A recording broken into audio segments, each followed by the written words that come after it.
Kumusta kaibigan? Ang kwento nating itatampok ngayon ay ang napakagandang pelikulang Death Wish.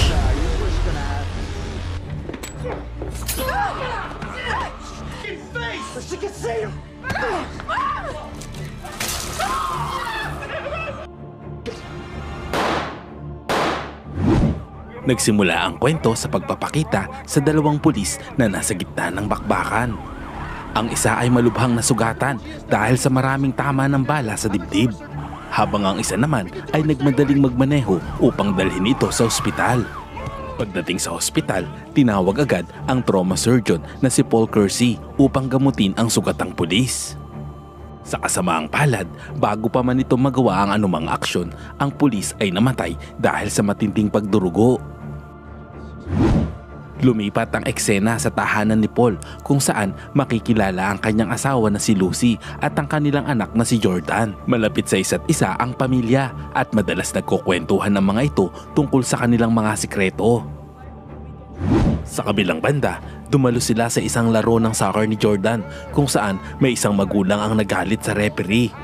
Nang marinig ito ni Paul ay nagbiro ito at sinabihan nitong mag-relax, ngunit ito ay nagalit at nagsimulang insultuhin si Paul. Dahil dito, nagalit si Paul, ngunit bago pa man siya makaganti, pinigilan siya ng kanyang asawa at inuwi na siya. Pagkatapos ng laro, ang pamilya Kersey ay kumain sa labas kasama ang kapatid ni Paul na si Frank.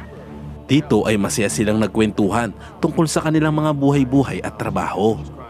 Pagkatapos kumain, isang parking boy na nagngangalang Miguel ang lumapit upang kunin ang kanilang sasakyan. Habang ginagawa niya ang trabaho, narinig niya na nag-uusap ang pamilya tungkol sa kanilang mga plano. Napagtanto niya na mayaman ang mga ito at dahil dito, nagdulot ito sa kanya ng masamang kaisipan at matinding kasakiman. Habang nasa loob ng sasakyan si Miguel, lihim nitong kinuhanan ng larawan ang kanilang address. Miyerkules ng gabi, naghahanda ang pamilya para sa dinner ng kaarawan ni Paul. Ngunit bago sila umalis, tumawag ang ospital at kinailangang magtungo ni Paul para sa isang operasyon. Kaya napagpasyahan nilang ipagpaliban muna ang selebrasyon. Pag-alis ni Paul, nagpunta ang mag-ina sa grocery upang bumili ng sangkap para sa isang sorpresang birthday cake dahil nakalimutan nilang maghanda ng isa para sa gabing iyon. Makalipas ang isang oras, bumalik sila sa bahay nang hindi namamalayang may isang puting van na nakaparada malapit sa kanila. Sa sumunod na eksena, nagsimula nang mag-bake ng cake si Lucy habang si Jordan ay nasa taas. Maayos ang lahat hanggang sa napansin ni Lucy na bukas ang bintana at may maruming mga bakas ng paa sa loob ng bahay. Nag-aalala siyang tinawag si Jordan, ngunit hindi niya alam na may nakamaskarang nakapasok na sa loob ng kanilang bahay na nagtakip sa mukha ng kanyang anak. Ang leader ng mga armadong lalaki ay dumating at inutusan si Lucy na buksan ang kanilang safe. Walang magawa si Lucy kundi ibigay sa kanila ang mga mahalagang bagay. Samantala, si Jordan ay nakatali kasama ang dalawang lalaki. Sinubukan ng isa na pagsamantalahan siya, ngunit pinigilan ito ng isang lalaki na dahilan upang magdulot ito ng away. Sinamantala naman ni Jordan ang pagkakataon at sinugatan sa mukha ang isa sa kanila gamit ang kutsilyo.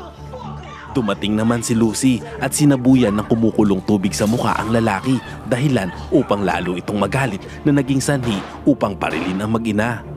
Matapos ang insidente, dinala sila sa ospital kung saan nagtatrabaho si Paul. Nalaman niya na may dalawang kritikal na pasyente na kadarating lang, kaya't nagmadali siyang tignan ang mga ito. Ngunit nang makita niya na ang kanyang asawa at anak ang sugatan, lubos siyang pinanghinaan ng loob. Halos mawala siya sa sarili nang makita ang kalunos-lunos na sinapit ng kanyang mag-ina. Sa kasamaang palad, namatay ang kanyang asawa pagdating pa lamang sa ospital habang ang kanyang anak ay nasa comatose na kondisyon. Ilang sandali pa, dumating ang mga detective na sina Kevin at Leonor na nag-iimbestiga sa kaso. Tinanong nila si Paul ng maraming katanungan at napagpasyahan na ang insidente ay isang kaso ng pagnanakaw na pumalpak. Lumipas ang ilang araw, humingi si Paul ng tulong sa isang therapist upang ma-overcome niya ang trauma. Ibinahagi rin niya na nakakaranas siya ng kahirapan sa pagtulog dahil sa mga bangungot na nararanasan. Ipinayo naman ng therapist na magpahinga siya ng maayos at binigyan siya ng mga antidepressant na gamot. Isang gabi, habang naglalakad si Paul, nakakita siya ng dalawang lalaki na nangaharas ng isang babae. Sinubukan niyang tumulong, ngunit siya ay nabugbog lamang. Fuck ass. Who the fuck you think you are?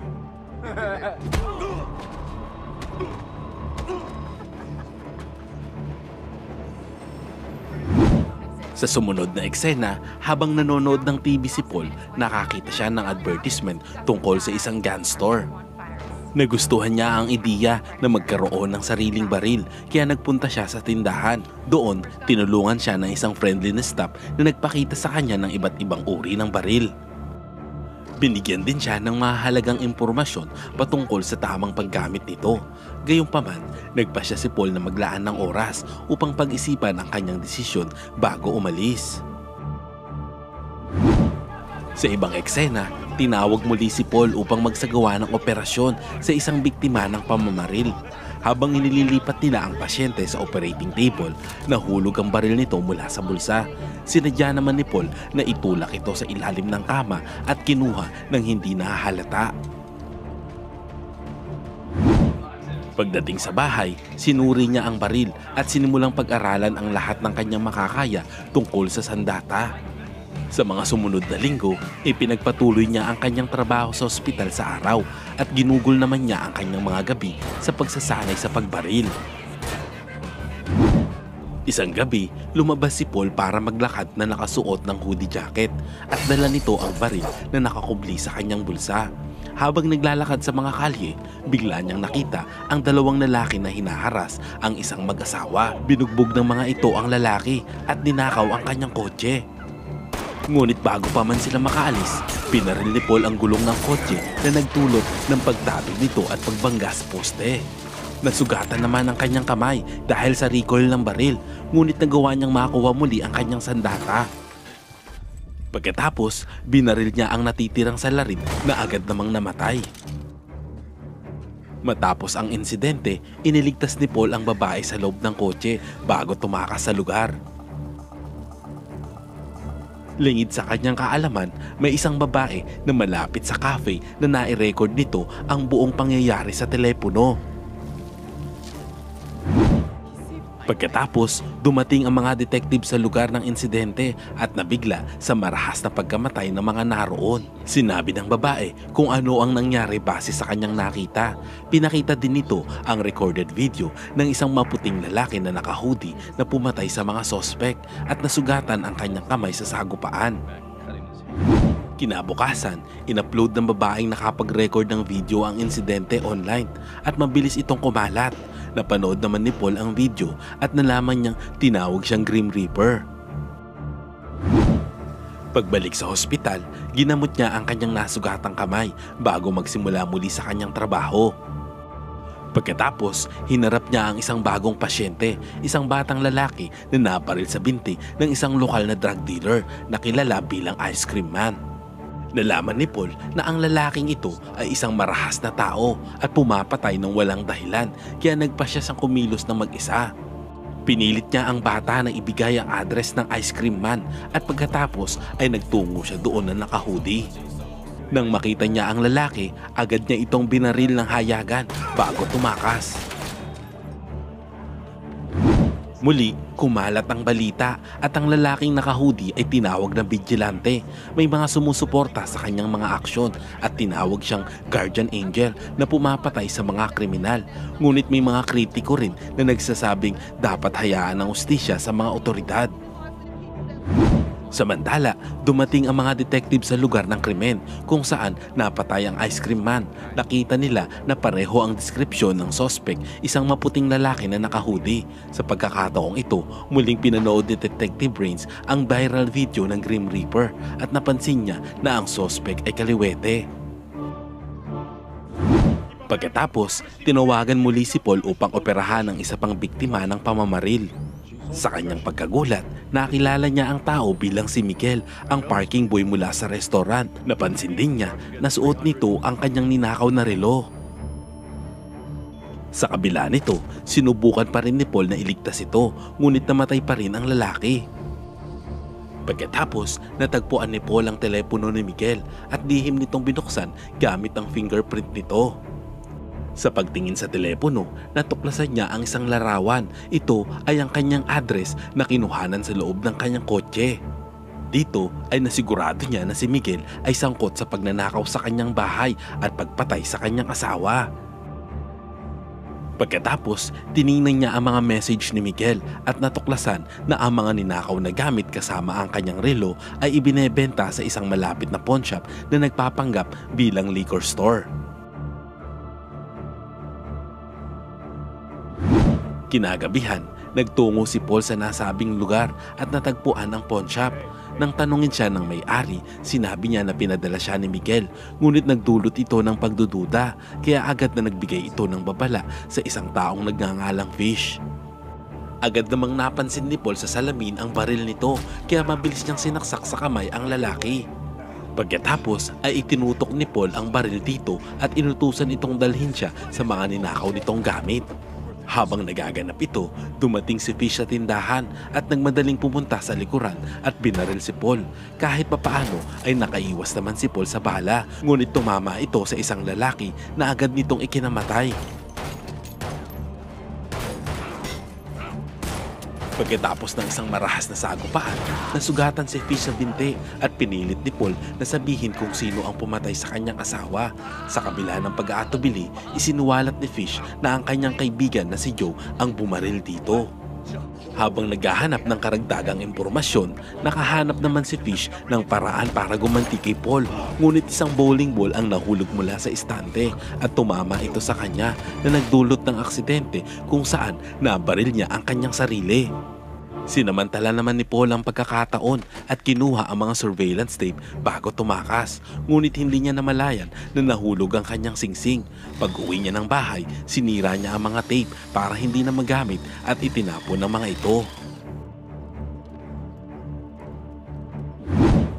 Kinabukasan, pinuntahan siya ng dalawang detective sa ospital. Ipinakita nito ang mga larawan ni Fish upang kilalanin, ngunit itinanggi ni Paul na kilala niya ito. Ipinagtapat naman ng mga detective na patay na si Fish at nakita ang kanyang singsing sa crime scene. Sa ebidensyang ito, naniniwala ang mga detective na malapit na nilang malaman ang tungkol sa grupo ng mga sospek. Pagkatapos, hinanap ni Paul si Joe sa auto shop nito at gumamit ng isang wrench para makapasok.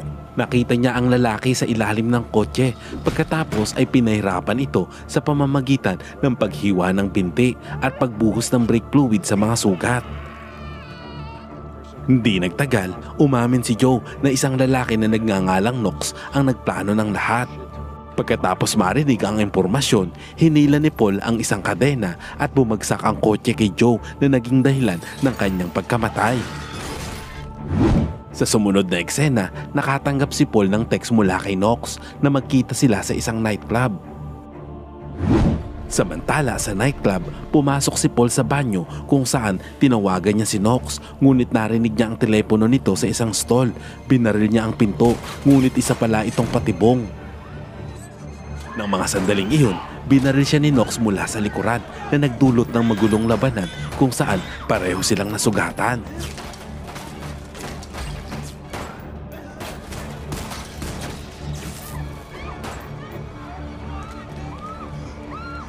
Habang nagkakagulo ang mga tao, nakalabas si Paul at tumakas. Si Knox naman ay nakipag-ugnayan sa mga detective at nagkunwari na isa lamang siyang inosenteng bystander. Pag-uwi, ginamit ni Paul ang kanyang pagiging doktor para gamutin ang kanyang sariling sugat. Pagkatapos, bumaba siya sa basement kung saan nakita niya si Frank. Nang tanungin siya tungkol sa kanyang mga ginawa, ipinagtanggol ni Paul ang sarili na sinabing kailangang gumawa ng paraan para makamit ang ustisya.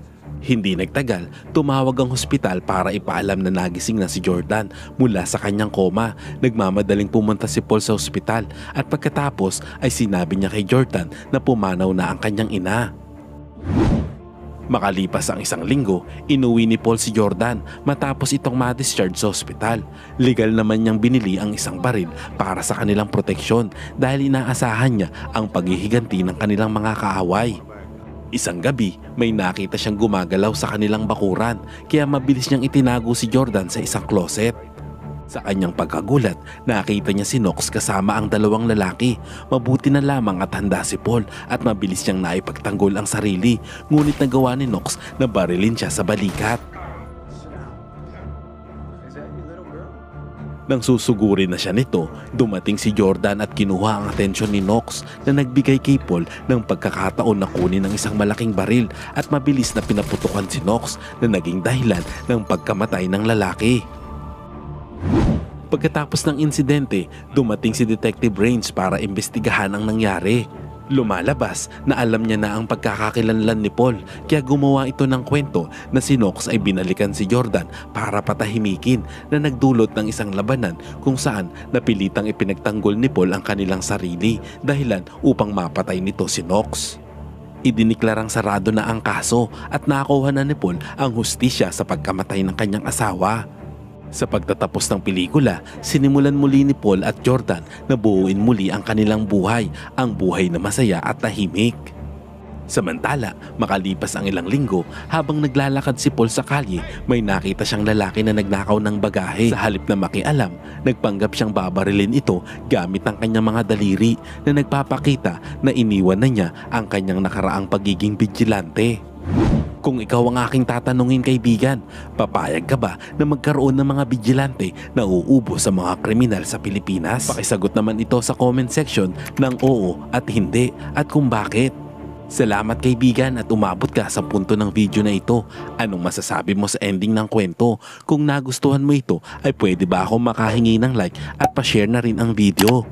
At kung bago ka naman sa ating munting channel ay pasubscribe naman po bilang suporta at para maipagpatuloy natin ang paghahatid ng magagandang movie recap. Panoorin mo na rin po ang buong movie pag may time ka.